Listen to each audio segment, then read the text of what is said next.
Nós vamos agora acionar nossos comentaristas para falar sobre esse assunto. Hoje temos o Paulo Figueiredo e também o Felipe Pena. Eu vou começar com o Felipe. Felipe, o processo de liberação de porte de arma é o mesmo para todo mundo. O que pode facilitar é a necessidade do serviço e o nível que se corre, mas não é uma prerrogativa do cargo. Agora, esse incidente acaba despertando a discussão aí sobre o debate sobre o transporte desses equipamentos, né, Felipe? Primeiro, boa tarde, Cláudia, boa tarde a todos. Eu fico me perguntando, Cláudia, o que o ex-ministro da Educação faz com uma arma no aeroporto. Ao que eu saiba, ele tem duas atividades básicas, é um pastor e um educador, foi ministro da Educação. Então, por que precisa andar armado? A não ser que ele tenha medo de alguma coisa, de represálias. E aí eu me lembro, Cláudia, que a gente está no meio de um grande esquema, um grande escândalo de corrupção dentro do Ministério da Educação.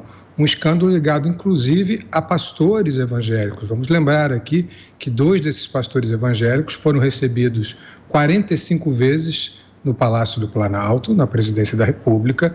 Ato contínuo, esses pastores foram apresentados ao ministro Milton Ribeiro e foi dito ao ministro Ribeiro, são palavras dele, não minhas, que esses pastores eram representantes do presidente Bolsonaro. Esses pastores em eventos públicos pediram propina para prefeitos para liberar verbas do Fundo Nacional de Educação. São mais de 54 bilhões de verbas nesse fundo, que é gerido, o presidente desse fundo é o ex-chefe de gabinete do atual ministro da Casa Civil, Ciro Nogueira, um dos maiores representantes do Centrão no governo. Então, cabe algumas hipóteses aqui. Será que o ministro tem medo da repercussão desse esquema de corrupção dentro do Ministério da Educação? Será que ele tem medo de, após ter sido demitido, perder as prerrogativas do cargo de ministro, perder a proteção que ele tem? Será que ele tem medo do que ele possivelmente pode falar sobre esse escândalo de corrupção dentro do Ministério da Educação? E, por último, por que até hoje isso não foi investigado a fundo pela Polícia Federal? O que sabemos sobre esses 2 pastores que não compareceram à Comissão de Educação para esclarecer seus fatos? Inclusive, o próprio ministro também não compareceu à Comissão de Educação do Senado para esclarecer essa corrupção no MEC. E por que ele anda armado? Será que tem medo de represálias agora que perdeu a sua função pública como ministro, que lhe dava prerrogativa de ter seguranças particulares?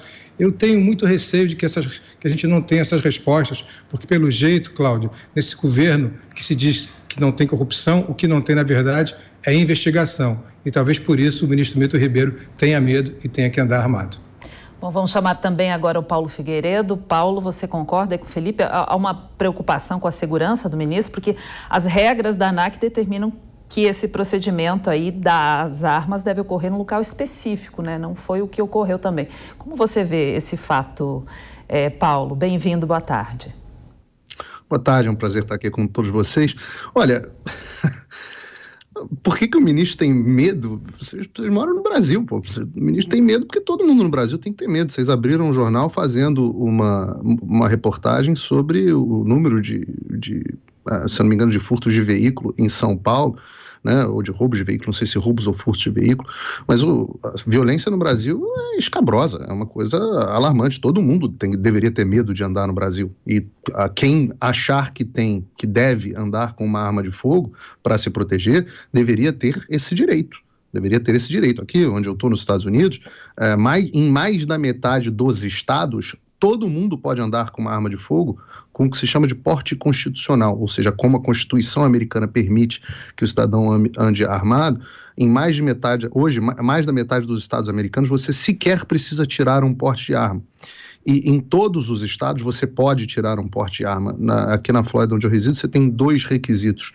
O primeiro é você não ter antecedentes criminais para determinados crimes, e o segundo é você ter feito um curso de tiro para você poder ter uma arma, e aí, portanto, também para você poder não ter, mas, portanto, portar uma arma, tirar um porte de arma. Então, para quem está acostumado a andar armado e para quem tem prática e destreza com o uso de arma de fogo, essa história é um pouco estranha.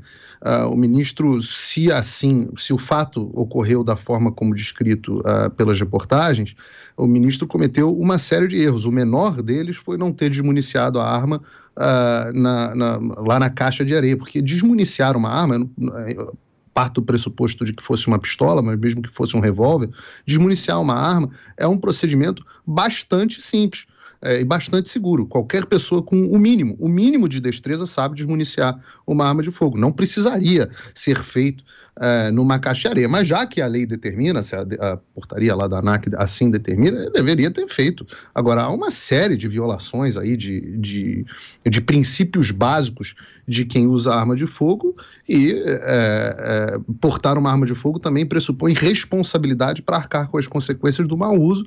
E aí, no caso, o Milton Ribeiro que arque com as consequências.